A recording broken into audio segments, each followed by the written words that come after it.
उत्तराखंड लोक संस्कृति और साहित्य पुस्तक के लेखक कौन हैं? तो उत्तराखंड लोक संस्कृति और साहित्य पुस्तक के जो लेखक हैं ये हैं डॉक्टर देव सिंह पोखरियाल जी। कौन है? डॉक्टर देव सिंह पोखरियाल जी। अगला क्वेश्चन है, देश का 22वां राष्ट्रीय विधि विश्वविद्यालय उत्तराखंड के किस जिले में स्थित है? तो देश का 22वां राष्ट्रीय विधि विश्वविद्यालय उत्तराखंड के किस जिले में स्थित है? तो ये स्थित है देहरादून में। कहाँ पर स्थित है? देहरादून में। अगला क्वेश्चन है, भोटिया जनजाति हिमालय की तिब्बती बर्मी भाषा परिवार की कितनी बोलियां बोलते हैं? तो भोटिया जनजाति हिमालय की तिब्बती बर्मी भाषा परिवार की कितनी बोलियां बोलते हैं? तो ये बोलते हैं 6 बोलियां। कितनी? 6 बोलियां। अगला है, भद्रवाणी क्या है? तो भद्रवाणी जो है ये एक व्यंजन है। क्या है? व्यंजन, जो सोयाबीन से बनाया जाता है। ठीक है, जो सोयाबीन होती है उससे विशेष प्रकार का एक नमकीन बनाया जाता है। तो ये क्या है? एक भद्रवाणी। तो ये एक व्यंजन है। अगला है, हरियाली देवी की कांठा यात्रा प्रतिवर्ष कहाँ आयोजित की जाती है? तो हरियाली देवी की कांठा यात्रा प्रतिवर्ष कहाँ आयोजित की जाती है? तो ये आयोजित की जाती है जसोली में। कहाँ पर? जसोली। और जसोली कहाँ पर है? तो ये स्थित है रुद्रप्रयाग में। कहाँ पर स्थित है ये? तो ये स्थित है रुद्रप्रयाग में। प्रतिवर्ष जो है ये धनतेरस पर। ठीक है, ये यात्रा कब होती है?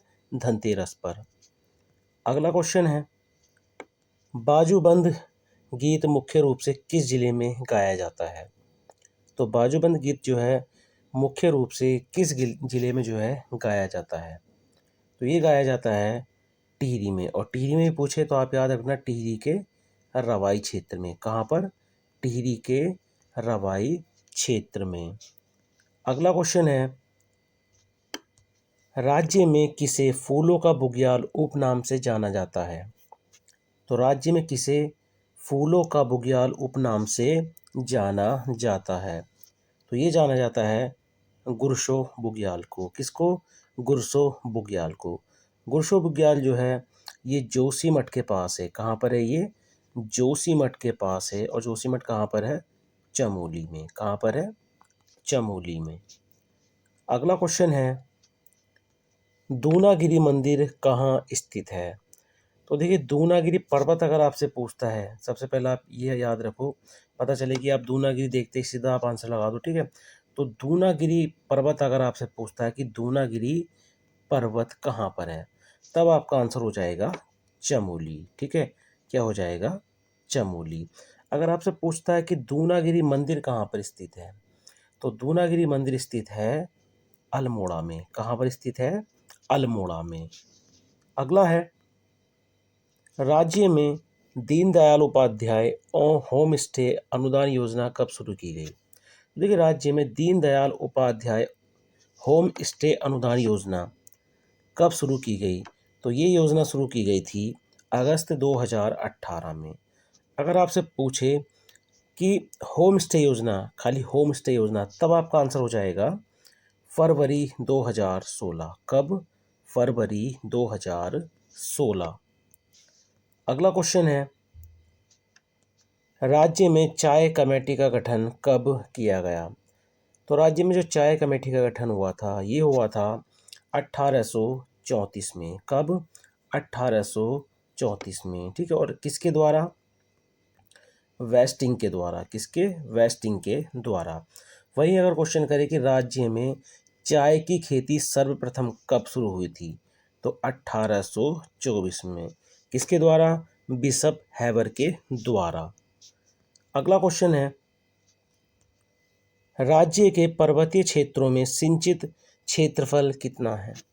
तो राज्य के जो पर्वतीय भाग हैं, पर्वतीय क्षेत्र हैं, उसमें सिंचित क्षेत्रफल कितना है? तो ये है 22.13%। कितना है? 22.13%।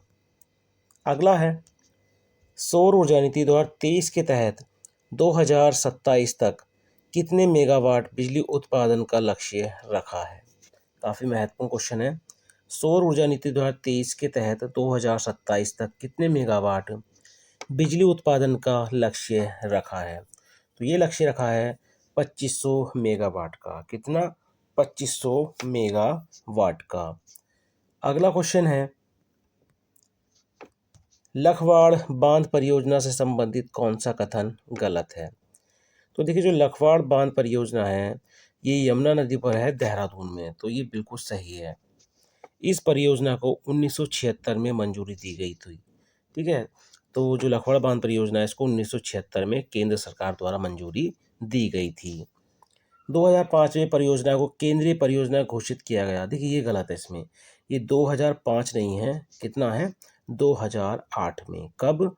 2008 में परियोजना को केंद्रीय परियोजना घोषित किया गया था। ठीक है, उसके अलावा देखिए, जो लखवाड़ बांध परियोजना है इसका जो लोहारी गांव है ये हमेशा के लिए जलमग्न हो गया था। और लोहारी गांव कहाँ पर स्थित है? देहरादून में। अगला क्वेश्चन है, राज्य में स्थानीय बोली में सिंचाई वाली भूमि को क्या कहा जाता है? तो देखिए, राज्य में स्थानीय बोली में सिंचाई वाली भूमि को क्या कहा जाता है? तो सिंचाई वाली भूमि को क्या कहा जाता है? तो सबसे पहले देख लो आप, उपराऊ। जो उपराऊ भूमि होती है उसको क्या बोलते हैं? वर्षा पर निर्भर कृषि। ठीक है, वर्षा पर निर्भर कृषि। और जो सीमार भूमि होती है, सीमार, ठीक है, सीमार भूमि को क्या बोला जाता है? जो दलदली कृषि भूमि होती है उसको बोलते हैं सीमार। तो राज्य में स्थानीय बोली में जो सिंचाई वाली भूमि होती है इसको बोलते हैं कुलियांदा। कुलियांदा, या फिर ऑप्शन में मिलेगा आपको तलाव। तलाव तो देगा नहीं क्योंकि तलाव सभी को पता है। ठीक है, क्या देगा वो? कुलियांदा। ठीक है, और गोचर भूमि कौन सी होती है? जो चारागाह भूमि होती है उसको गोचर भूमि कहा जाता है। अगला क्वेश्चन है, 18वीं वन रिपोर्ट 2023 के अनुसार राज्य में अति सघन वन का प्रतिशत कितना है? तो 18वीं वन रिपोर्ट 2023 के अनुसार राज्य में अति सघन वन का प्रतिशत कितना है? ठीक है, तो जो अति सघन वन का प्रतिशत है वो कितना है? 9.85%। कितना है? 9.85%। वही बात करें कि मध्यम सघन वन, ठीक है, जो मध्यम सघन वन है उसका प्रतिशत कितना है? तो 23.40। कितना है? 23.40%। वहीं जो खुले वन होते हैं, खुले वन, उनका प्रतिशत है 12.19%। अगला है, वर्ष 2024-25 में कुल राजकोषीय घाटा 9,526.35 करोड़ रुपए है, जो सकल घरेलू उत्पाद का लगभग कितना प्रतिशत है? काफ़ी महत्वपूर्ण क्वेश्चन है ये, तो आप याद रखना 2.39%। कितना है? 2.39%।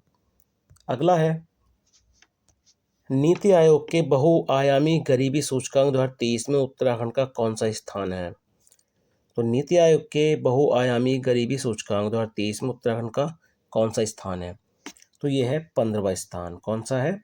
15वां स्थान। अगला है, निम्न में से किस नीति को 2018 में लागू नहीं किया गया? उत्तराखंड स्टार्टअप नीति ये 2018 में आई थी, पर्यटन नीति ये 2018 में आई थी, पेरू नीति ये 2018 में आई थी, उत्तराखंड जल नीति देखिए ये 2018 में नहीं आई थी। ये कब आई थी? वर्ष 2019 में। कब? वर्ष 2019 में। अगला है, एक जिला दो उत्पाद योजना के तहत हर्बल उत्पाद एवं लकड़ी के फर्नीचर उत्पाद का संबंध किस जिले से है? ठीक है, तो एक जिला दो उत्पाद योजना, तो इस योजना के तहत हर्बल उत्पाद एवं लकड़ी के फर्नीचर उत्पाद का संबंध किस जिले से है? तो ये है पौड़ी जिले से है। किससे है? पौड़ी जिले से। अगला है, उत्तराखंड में राज्य शैक्षिक पुरस्कार योजना कब शुरू की गई? उत्तराखंड में जो राज्य शैक्षिक पुरस्कार योजना है इसको कब शुरू किया गया था? तो इसको शुरू किया गया था वर्ष 2009 में। कब शुरू किया गया था? वर्ष 2009 में।